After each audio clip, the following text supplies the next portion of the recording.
मुझे बात करनी है तुमसे। अब इस दरअसल तुमने कभी किसी से मोहब्बत की ही नहीं। तुम्हें कभी अंदाजा हो ही नहीं सकता कि मोहब्बत करने वालों का दिल कितना नर्म होता है। एक मोहब्बत के सहारे कितना कुछ सहना पड़ता है।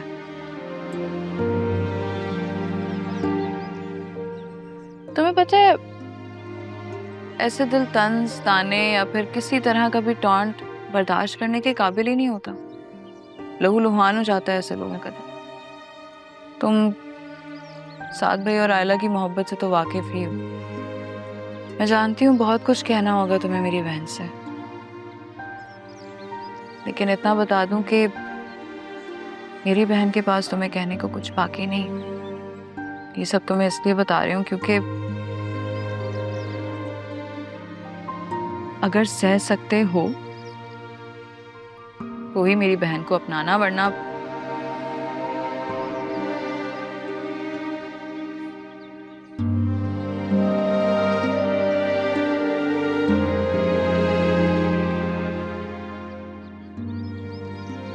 गूंगे क्यों हो गए हो? दो ना जवाब, जुबान नहीं है मुंह में। सुन लो, बहुत गौर से सुन लो। और हैरत हो रही है कि क्या ये वही जीनिया है जो जिसे मुझसे लड़ना जानती थी, आज मोहब्बत का फलसफा समझा रही है। तुम्हें पता तुम्हारा मसला क्या है? तुम्हें ना इज्जत शायद रास ही नहीं आती है। एक बात मेरी कान खोल के सुन लो, मेरी बहन को तुमने कोई भी गलत बात बोली, मुझसे बुरा कोई नहीं होगा, आके तुम्हारा मुंह नोच लूंगी मैं। और इस दफा मुंह नहीं नोचूंगी सिर्फ और सिर्फ, साथ में रूह भी नोचूंगी। अब आई समझ?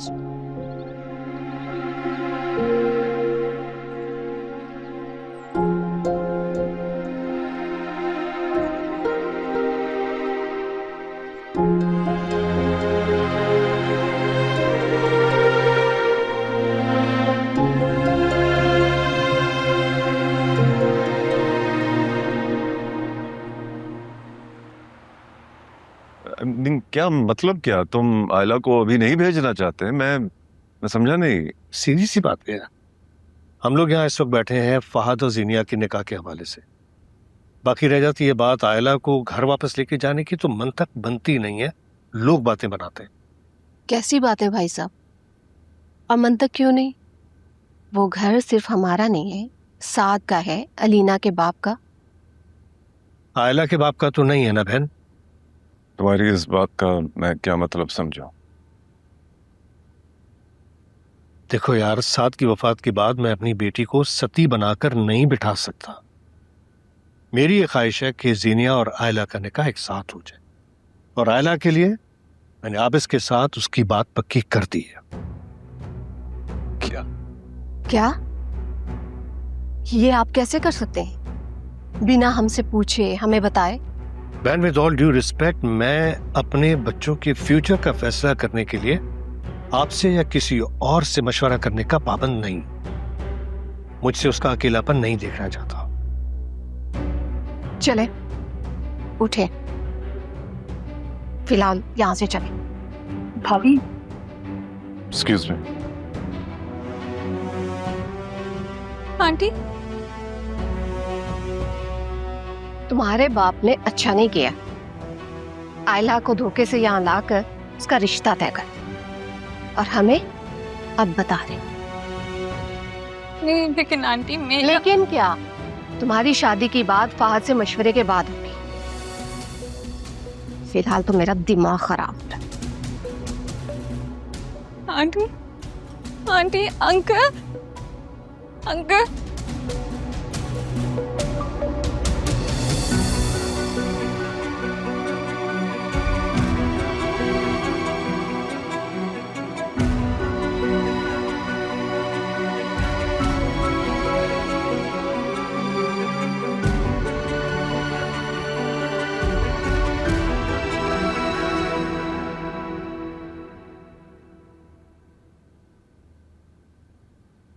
सीनिया, क्या बात? इतने चुप तो हो? बोलो। क्या बोलूं अब मैं? एक तो फहद का फोन ही ऑफ जा रहा है। पता नहीं अंकल आंटी क्या शिकायतें लगाएंगे उससे मेरी जाके। अब अगर फहद ने कुछ उल्टा रिएक्ट कर दिया, उसका रिएक्शन क्या होगा? मुझे बहुत डर लग रहा है। नहीं जीनिया, ऐसा कुछ नहीं होगा। मैं जानती हूँ अंकल आंटी को, उनकी ये आदत नहीं है। देखो, तुम्हें समझने की जरूरत है जीनिया, उनके लिए छोटी बात नहीं है, बहुत बड़ी खबर है उनके लिए। सोचेंगे समझेंगे फिर ही कोई फैसला करेंगे। सब तो रहने ही दें। जब इंसान के साथ ज्यादती होती है ना, तो आदतें खुद ही बदल जाती। और आपको पता है ना, अम्मी से मैंने कितनी दफा कहा है थोड़ा सब्र रखें, चीजें खुद ब खुद ही ठीक हो जाएंगी, लेकिन नहीं, उन्हें तो बस हर काम में अपनी ही जल्दी करनी होती है। सीनिया, तुम्हें लग रहा है इस सब में मेरा कसूर है? ये सब मेरी वजह से हो रहा है? नहीं आयला, ऐसा बिल्कुल नहीं है। तो फिर तुम्हारा मूड इतना खराब क्यों है?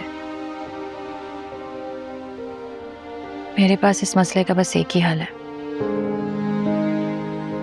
मैं फहद को फोन करती हूँ और खामोशी से उसके साथ चली जाती हूँ। तुम्हारी शादी हो जाएगी, फिर देखते हैं क्या करना है। अब मैं इतनी भी जालिम नहीं कि अपनी खुशी के लिए आपको इस तरह टी वैली होने दो।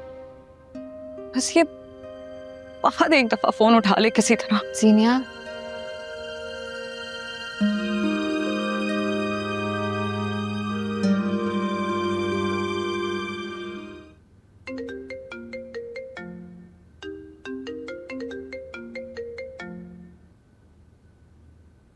जी आला, कैसी हैं आप?